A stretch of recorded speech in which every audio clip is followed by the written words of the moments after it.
Hey, howdy, hey, and welcome back to Avilla Theory. In this episode, we're going to talk about home air quality. I'm CJ, and this is my lovely wife, Nicole, who is drinking a beautiful, giant iced coffee. Actually, it's not. It's not? It's not. It's iced chocolate. Iced hot chocolate? Yeah. Okay. Cool. Caffeine-free? Caffeine-free, and it's made with, like, cacao and mushrooms, and... It looks super yummy. It's so good. It looks like an iced coffee. Yeah. Cacao and mushrooms. Mm-hmm. What kind of mushrooms you put in there? It's reishi or reishi. Reishi? Mm-hmm. Cool. It's delicious. Four Sigmatic. Nice. That's the brand. We've been eating a lot more mushrooms and, like, doing more mushroom things this year. It's the year of mushrooms for us. Definitely. Yeah, lots of mushrooms. How would you say COVID-15 is going for you? COVID-15? Mm-hmm. Oh, my COVID-15. Oh, good question. Thank you. I know. Thank you for teeing it up. So, COVID-15, a lot of people have either gained 15 pounds or 50 pounds or lost some weight. And someone said that there's like three kinds of people: a hunk, a chunk, and a drunk. Right? During COVID. During COVID. Yeah. I've definitely been all three. There have been periods for me, same, mm-hmm. Been all three. Mm-hmm. At least, okay, so we, let's see, so drunk, let's start with drunk. Sure. We've drank a ton of alcohol during COVID-19, but also we took off the entire month of, was it May or March? March. We either took off March or May or something. Yeah. We took a month off of drinking together. Yep. We both did that.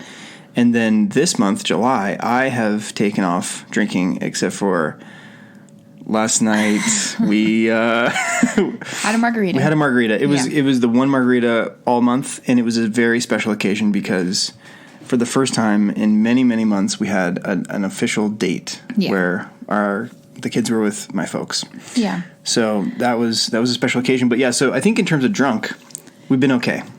Well, I mean, yes. We're definitely not.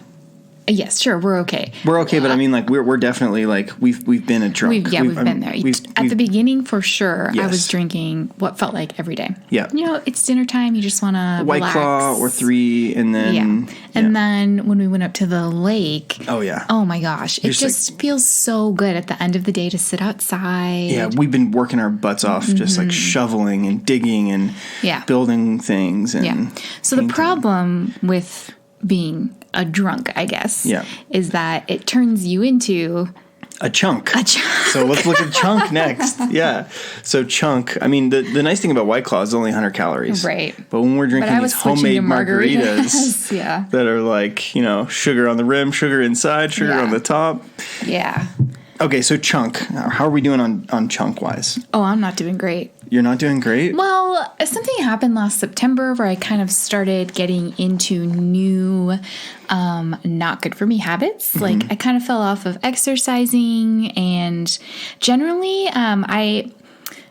I stick to one specific kind of eating. And that, for me, just kind of keeps me at what I feel like is a normal, healthy weight. Yep. Something happened. And so one thing spiraled into another, and then it was the holidays, and then there's this thing called COVID-19.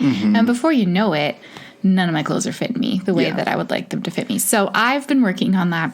It has been so hard for me. I've started, going back to like counting calories and making sure that we're choosing healthier options. I'm only drinking twice a week now. I did not decide to give up alcohol completely in July because I just didn't feel like that was a good fit for me. But I did switch the alcohol I was drinking so that it's not all sugary. Yeah. And so I've made a bunch of great choices, but man, it takes forever to see any progress on that scale. Yes. So I still feel like a chunk. Okay, so you're feeling chunky. I, around the same time that COVID started, I started experimenting with keto. And we've talked about that in a previous episode where I was eating a more keto-friendly diet. And then, that worked for a little while really well. And then I kind of started, getting a little bit more lax. And so then I tried to mix in intermittent fasting. So I've been aiming to do, a 8 hours of feeding, 16 hours of fasting type situation. I usually end up eating more like 9 hours a day or 10 hours a day.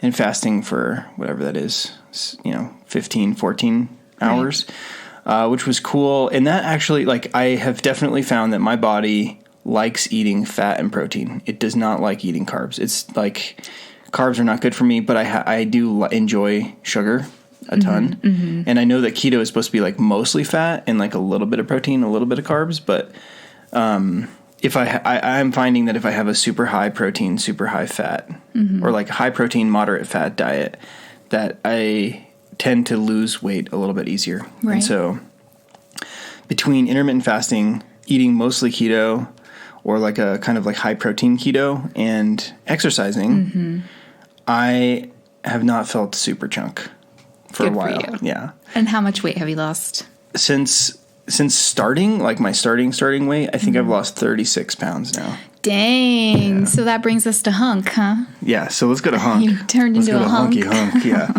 Yeah. I mean, I think part of exercise, right? Like part of being successful with exercise is having habits that you have formed, and habits that we are forming around the lifestyle that is forced by COVID, meaning being at home and like not being able to go to a gym and not having to travel a lot. Like the combination of all these things have, I think, enabled us to force pretty good habits around going for walks in the morning, which is one. And You're then, welcome. Yes, thank you. And then also going for like stationary bike rides. Yeah. So we, I think like between like switching up my diet a little bit at the beginning of COVID and all the bike riding and all the walking and everything, like it's been really successful for me. I do want to get down to that, the heavyweight, You're still working towards your goal. I'm working towards my goal weight, which is 205. Nice. So, putting it out there. Getting close. Yeah. You can hold me accountable. 205. That's the goal weight for. I'm not going to tell you what my goal weight is. I've got about 10 pounds to go, so we'll just keep it there. I have just under 20 pounds to go. So that's great. Good job, babe. Thank you. Do you think there's other stuff we could do to be more hunky? I feel like I'm doing everything right. It's a time of stress, and your body can really hang on to weight during times of stress. I mean, sure, you could be stricter about keto, right? You could give up coffee. You could, not necessarily need to give up coffee, but the stuff you put in the coffee. Yeah, the sugar and all that. Yeah. I mean, there are things. I could work out more. I think you just have to find the balance that works for you. I think another really important part is sleep. Yes. And if you I think we've also experimented a bit with our nighttime routines. So bringing the computer to bed and watching TV in bed is not good for sleep. You know what? I feel like I've done my own experiment during these past couple of months, and I stopped bringing my computer to bed. So normally I would get ready for bed and then lay in bed and watch some Netflix show or something. And sometimes I would fall asleep to it, and then shut it off, stick it under my bed, and go to sleep. And I wake up the next morning feeling not really rested. And so for a little while, I started bringing a book to bed and reading my book. And so I didn't read a Kindle. I actually read a book, so I'm not sure if it'd be different. But when I did that, and there were other things during the day, I feel like once you make one good choice, it always snowballs into a bunch of great choices. Yes. And so with reading, I was also exercising a little bit more, and even making my bed as soon as I wake up in the morning. And that also seems like a good way to start the day. Anyway, I found I wasn't staying up as late because reading does tend to make me tired. And then I was waking up on my own earlier and earlier and feeling like I had actually slept. Yeah. And not being like, I can't believe I have to get up again and do this life again. So I definitely think devices should be removed from the bedroom. The sleep situation. Yeah, for sure. I've even started turning my phone off. Yeah. Just to see if that makes a little bit of a difference. And I think it does. Yeah, I think so. I totally agree. I think also, in addition to the phone being an electronic and having radio waves and being blue light that helps stimulate your awakeness or whatever, it also brings other things. Like if I get a Slack message for work, or if I get an email from work, or if we see some activity or some motion on the Nest camera, Right. like all of these things are being push notified to me, and they're all increasing my anxiety level and making me worried about stuff. And so we had like a really high stress guest that stayed with us. It was like a bunch of young buckaroos. And that was driving me super crazy. I was like, they're just going to be burning the house down. And so every time we got a push notification on Nest, I'd be like, what are these people doing? Like, this is so stressful. And so I turned that off, and that helped a ton. Definitely. And so I guess the point really is finding and tweaking your everyday life to make it feel healthier to you. And since we are home all the time, CJ can work from home. So I know a lot of people have been able to go back to work, but he worked from home anyway, so that hasn't changed. And the boys and I are home 24/7.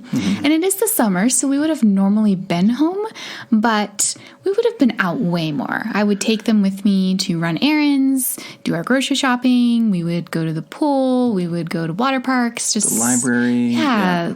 Discovery Museum. So many things that we are absolutely not doing. We are staying home 100%. Yeah. So then I got to thinking, like, what are we breathing when we are home? And that's what we really want to talk about today. Yes. Is the home air quality. Yeah. We're all here, all four of us. It's hot out. We are not opening the windows. And so I've just been on this really long journey of trying to make our lives as healthy as possible. And I'm not just talking about food. I'm also referring to cleaning products and products you're putting on your skin, which is the largest organ of your body. Like, what is in that lotion, or what is in the toilet bowl cleaner? Is that really safe for us to be breathing in? Yeah. And on top of that, how long is it in the air of our house? Yeah.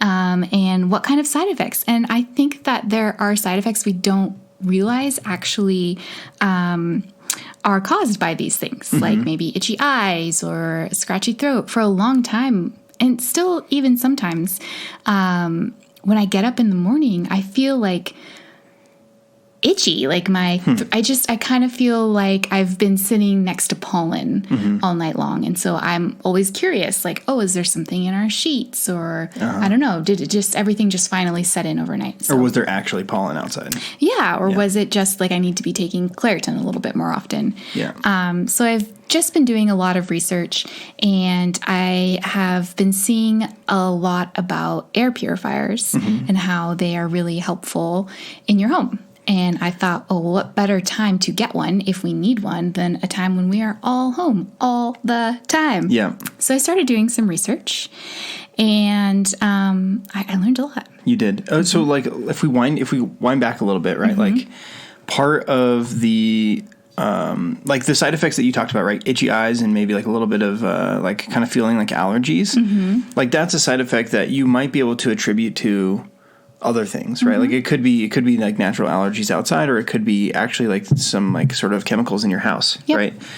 But the one that I think is really interesting is the smell.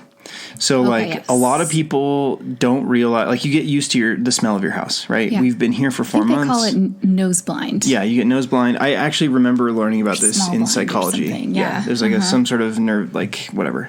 There's some brain stuff that happens that makes you forget about the smell. Yeah, you don't smell your house. Yes, you don't smell your own house if you've been in it for a while. Yeah. But after we took this long break where, like we would be out of the house for a long time at the cabin or whatever, and we come back, we could smell the house was like a little dusty or like a little dungy. Yeah, it smelled. Dingy. Yeah. It didn't smell like, oh, we left something spoiled in the fridge. No. It smelled like dust. Yeah, like like things the just bottom been of a sitting. closet or something, kind of. Yeah, yeah, and it was frustrating us because it happened every time we came back. Yeah. And we feel like we have a pretty clean, healthy house. Yeah. And so that did kind of spark the journey of like, what is going on? Yeah. So, and also like to give you an idea, we use a service called Filter Easy, which we pay like it's actually not called Filter Easy anymore. Oh, okay. Somebody bought them, but okay. Well, go ahead. Yeah, we signed up for some subscription a long time ago for filters for the air filter in the house, and it's so nice because it just shows up. Like you just pay your monthly subscription or I can't remember if it's like quarterly, or I think it's quarterly. It's a quarterly fee. I think it's like $10 or something. It's super cheap. Okay, well, it's called Second Nature now. Okay, now it's called Second Nature. But there are 3 different types of filters that you can buy. And also, so the price depends on which type of filter you buy and also the size and how many you need for your house. Got it. Okay. So ours is actually about $20 a month, or not a month, a time that we get per quarter. filter. Yeah. Mm-hmm. Okay. And what's so nice about it is you kind of set it and forget it, right? Like remembering to replace your air filter and do that preventative maintenance on your home is definitely not something that is easy to do. Mm-hmm. And like, I remember when we had previous homes, right? Like we each maybe changed the filter 3 times ever. Right. For like the many years that we lived there. Just when you walked by and you were like, that looks kind of black. Exactly. We should probably change that. Yeah, like let's go to Home Depot and get something to replace this black filter. Right. That's, and then you, like when you're at Home Depot, you have to remember the right size and like, does it fit? And is this the right one, et cetera, et cetera. Mm-hmm. Whereas with Filter Easy, you sign up, you set it, forget it. Second Nature. Sorry.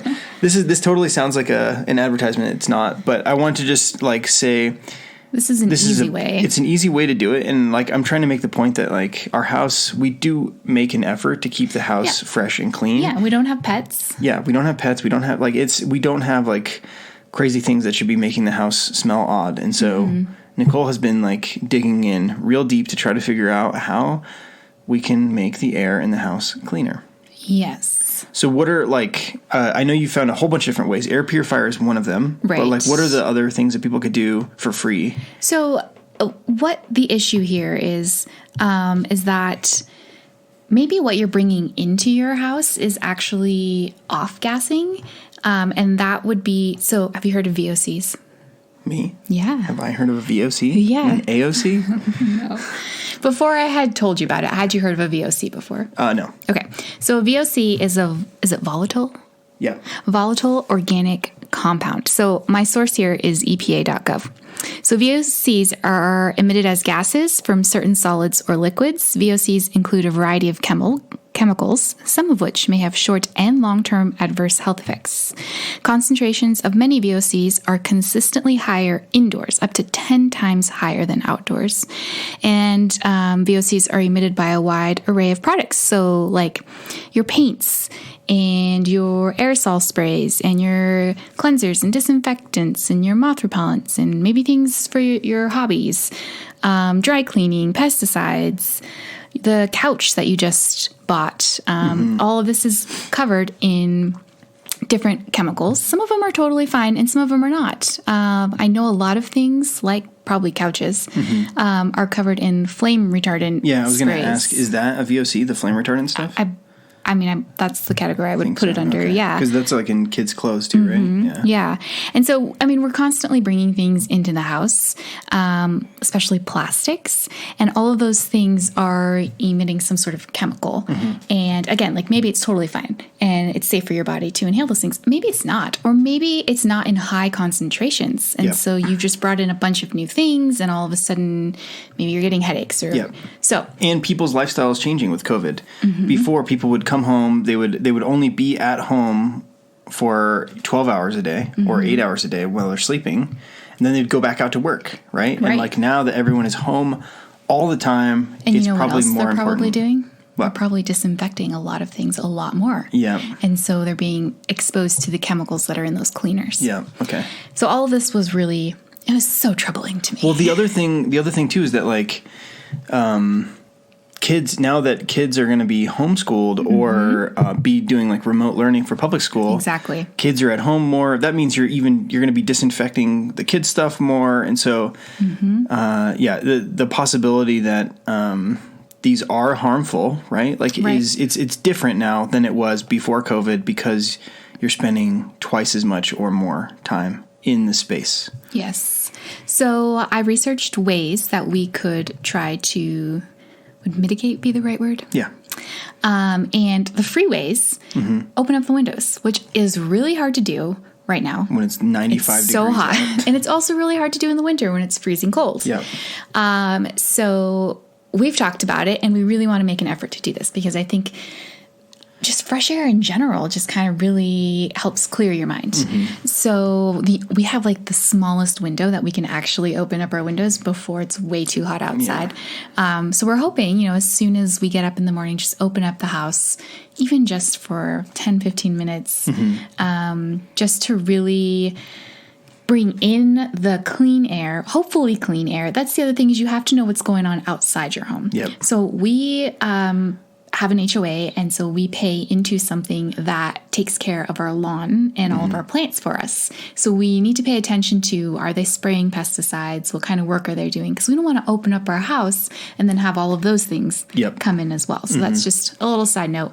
But that's one free way. Just open up your house as much as you can to get all of those VOCs back out, fresh air back in. Yeah, there was something about a leaky house versus a nice sealed house. I think probably if you live in a climate where the temperature doesn't fluctuate very much, and you maybe you live in a place that doesn't really need to have an air conditioner, or doesn't really need to have a heater for some reason, or doesn't need to have like super tight, like double pane sealed windows with spray foam all around and such, then your house is probably a little bit leakier. And so there's going to be like the air that's outside your house and the air that's inside your house is going to be kind of like completely replaced more frequently if you have a leaky house than if you have a sealed house. And so where we live, the temperature swings between summer and winter are just incredible. Like in the winter, we can hit negative Fahrenheit, we'll go into the negative Fahrenheit degrees, and then in the summer we'll break over 100 in Fahrenheit degrees. And so all the houses that are in northern Nevada or in like high deserts like ours are super, super well sealed. And so this is even more important to think about, like how you can improve the air transfer, and like making sure that you're like swapping out the air that's outside with the air that's inside. Yeah, and I think it needs to be done frequently, because things could be constantly off-gassing for a while. Like brand new couch, as I mentioned earlier, it's not going to be better with just opening your windows one day. It's going to constantly be releasing things into the air. I mean, on the other side of it, you could start researching furnishings that don't do this. But for now, we'll just talk about how we can clean the air. So another great idea is, so we talked about the HVAC filter. There's actually a specific type of filter that will filter better than others. And I think, was it the Merc 13? It's MERC, MERV, MERV 13 filter. And actually, we do have that for Second Nature. Oh, cool. So that was done easy. Also, it recommends that you vacuum, it being EPA. I thought this part was from Harvard. Was it? The vacuuming part, I think. Right here. Look for HEPA filter vacuum. Okay, cool. So you want to make sure that you have a HEPA filter, HEPA filter in your vacuum, because if you don't, then you are probably just spreading the stuff around on the ground instead of actually sucking it up through an appropriate filter and having it stored away. And if you think about it, like the ground is probably the dirtiest, because that's where things are, after floating in the air, they are then landing on the ground. So if you've got kids or dogs, they're all over the ground. They're getting this stuff all over them. So you want to keep it as clean as possible. I can't remember where, but it also recommended having some sort of hard surface for flooring instead of carpet, because carpet can really soak in all the things, which we have carpet, so we'll have to work on that. Fun fact that I totally forgot, Teslas come with HEPA filters. Oh. They come with like super high grade cool. HEPA filters. Also, I did not know this, but you should always use the fan in your hood if you have a gas range stovetop. Because that emits a ton of harmful gases that you shouldn't be breathing. That a study has shown was really harmful for kids. I had no idea. I mean, I would imagine that a lot of homes have gas in their homes, so that surprised me. So I already started. Oh, I forgot this morning. Darn it! It's new habits that you have to create. So I have started doing that on occasion. Hopefully I can start implementing it more full time. And then there still studies being done about this, but they some studies show that plants can also help clean the air. So, House plants. pothos plants and snake plants and a couple of others. Look at you, knowing all these plant things. I just want to create like the healthiest, safest environment for us, especially because you're working from home. Like, I know you do everything you can to make sure your brain is as sharp as possible. Yeah. Like take mushrooms. Yeah. So, I mean, if having clean air also helps you to think more clearly, which another study showed that having air that is not clean can make you more forgetful. Interesting. Yeah. Okay. So interesting study. Also, somewhere in Southern California, there was like this terrible gas leak, and I can't remember the city it was in or anything, but parents freaked out because they didn't want to send their kids to school where this gas leak was, and so they invested in air purifiers for the whole school. But by the time they got the air purifiers, it had been 3 months since the gas leak, and the gas was already gone. But they'd already purchased them, so they installed them, and they noticed that the kids' test scores increased. Yeah, they improved the. It's wild. So cool. It is. And oxygen, like we all know that oxygen is like really important for the brain and such. So, okay. So I think I'm sold. A couple questions, right? Like, how do you know if the quality of the air in your home is like acceptable? Also, like, wasn't one of them like smoking? Like smoking indoors was like really, really. You definitely like, don't want obviously to smoke indoors. You don't want to smoke indoors, but like I think that was like the number one. Like it was the number one thing that could like make the air in your house because bad. Of all of the chemicals in the cigarettes. Yeah, so like or 100% do not smoke inside. Right. So yes, how do you know if your air is bad? Yeah. I mean, I would honestly just assume that it is because of all of the products that we are using these days. But you can test it.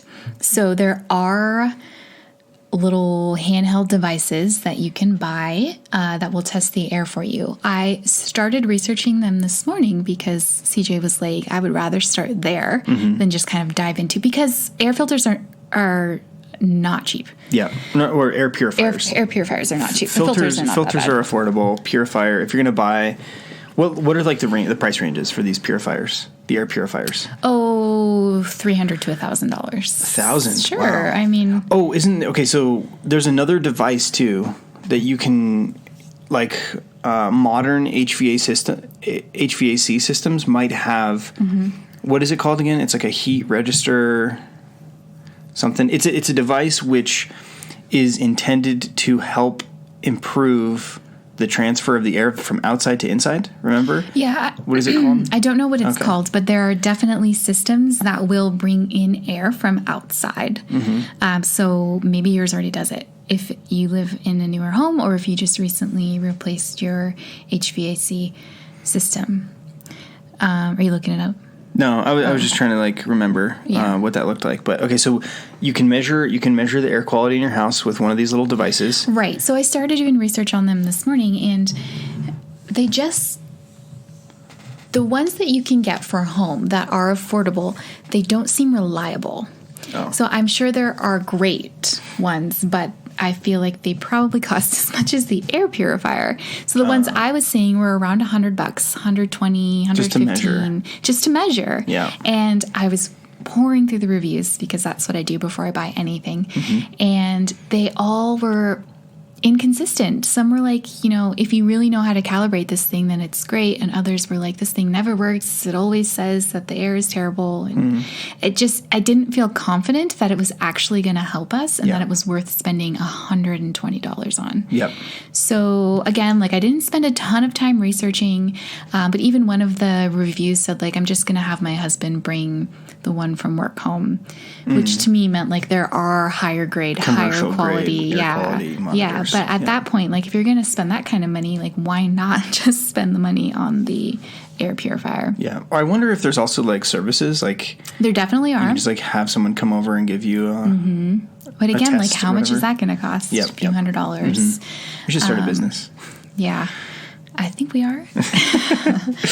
Another recommendation was to have, I was going to say another recommendation was to have the air ducts cleaned in your house, which I know one of our friends did that recently because she was feeling like every time she turned on the air conditioning, she got really sneezy and itchy eyes. She lived in a much older home, and so they had never been cleaned. So those were cleaned. But I feel like I read something that it's only helpful in certain cases, and you should really consult an HVAC company, and they would know whether or not that is a service you should have done in your home. Okay.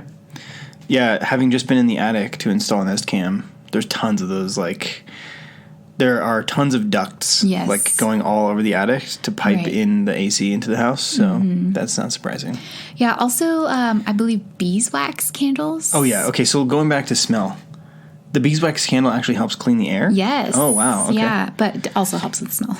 Okay, yeah, so, like, let's say we get the house perfectly pure, the air is crystal clear. As soon as you breathe it, you become 10 times smarter. Right? Then we want to make the house smell fresh and good without chemicals. Like, what are the things that we can do to make it? I think plants and also beeswax candles, because you can add more natural scents to them, like maybe essential oils or other things. And they are doing double duty. I mean, they're making the house smell better and also cleaning the air. So normal standard candles that you can go buy at any store are actually insanely unhealthy. So I don't recommend them at all. They're just made with such harmful chemicals. On top of that, they have fragrances in them to make them smell better, and fragrances are just so bad for your body. So try to stay away from those no matter what. So if I know you love candles. I'm a candle man. So beeswax candle. We haven't tried them out ourselves. They're actually fairly expensive. Okay. So I've been looking for recipes just to make my own. Well, we'll try some of this stuff out and we'll report back. Yeah, so that's what I feel like. We're in the research phase. We've done a ton of research. We're really sure that we want to clean up our air. And now we just have to do the implementing. Yep. So I really want to measure. Like, even if it costs a bunch, like, just for science. Okay. Like, I want to measure and then do stuff and see it improve. Kind of the way of keto, where you can pee on the sticks, right? And you get to, like, see you get, okay, then I challenge you to do some research on how to measure. Okay. Yeah. Because it did seem like it was a lot of money for not great results. Okay. So, yeah, that's just something that's been on my mind. We're home all the time, and why not try to make our house even more comfortable? Yeah. Cool. Well, we hope you enjoyed this episode, and we'll chat soon. We'd love to hear how you keep your air clean and how you keep your house smelling good while also not poisoning yourself. And if you're convinced that you need an air purifier, like I am, I've also started the research on companies that. Yeah, we should share some links. We can put some links in the show notes. Yeah, that sounds good. Okay. Cool. Got anything else? Oh, you were going to do a trivia about Frozen 2? Oh, shoot. Uh-oh. I didn't think of anything, okay. Though. So we just saw Frozen 2 for the first time. Mm-hmm. I don't know why it took us so long to watch it. It's been out for like a year. Because the kids don't want to see it. I know. And so we were like, do we spend our date night going to see Frozen 2, or do we wait till it comes out? And then it came out, and then we were into the unknown. Right. But I watched a behind the scenes on it. Mm-hmm. Oh my gosh. Okay, so ask me a thing from behind the scenes. I know, but you're just let me see. Olaf. No. I feel like I told you all the things. Like, oh, gosh. That, is it Josh Gaff? Josh Gad. Gad. Yeah. He, like, ad-libs most of his lines. Oh, my gosh, yeah. He's like yeah. That's really funny. Where did you find the behind the scenes? So people can go check it out. Plus. Okay, Disney Plus. Yeah. If you happen to be blessed with one of those subscriptions, then you could check that out. Yeah, it was so good. It just showed you like how they record the music and how they get the orchestra together and how they have the actors say their lines 20 different times until they get it the right way, and how they make this movie for like 4 years, and how the whole like animation studio consists of like hundreds of different software engineers, which I think is so cool. I really wanted the kids to watch it with me, but they refused because they want them to see, like, they love computers, they love video games. Here's a job you could get someday. Like, they are designing Disney movies. I almost want to go to school and learn how to do that. Yeah. It's so cool. It's very cool. And I learned that, like, a 3-minute, You'd be great at that, by the way. 3-minute scene, like a 30-second scene, people work on for months. Yeah. And then one day they decide, like, actually that scene, it's not going to work for the storyline. So they just, like, chop it out. And they're gutted that all of their work just got thrown out. And then they start again on whatever the next scene is. Mm-hmm. It was, the work that goes into those movies is incredible. Mm-hmm. There's also, like, another series that the boys have really been enjoying on Disney Plus called Unlikely Friends. Unlikely Animal Friends. It's like a goat that's a friend with a horse, or a cat that's a friend with a horse, or zebra that's a friend with a dog that's a friend with a parrot, and so many random things. Funny, and the boys love it. The boys do not like watching a lot of new fiction shows. They're afraid of the unknown. Yes. Especially Grayson. You can really convince Logan, but you can't convince Grayson for anything to watch a new movie, which is why he won't watch Frozen. Because he doesn't like when people are hurt. He doesn't like it when they're treated poorly or they're going to get in trouble. It's like nails on chalkboard to him. I feel like he just runs and screams. And so I love to sit and watch movies with them. And so it's so frustrating to me that we can't find anything. Well, I figured out that they will watch almost anything nonfiction. Anything. Documentaries. Yes. And, like, they do not care watching a cheetah or a lion or whatever eat a zebra. The zebra will be ripped apart to shreds. They don't care. Blood squirting out. Totally fine.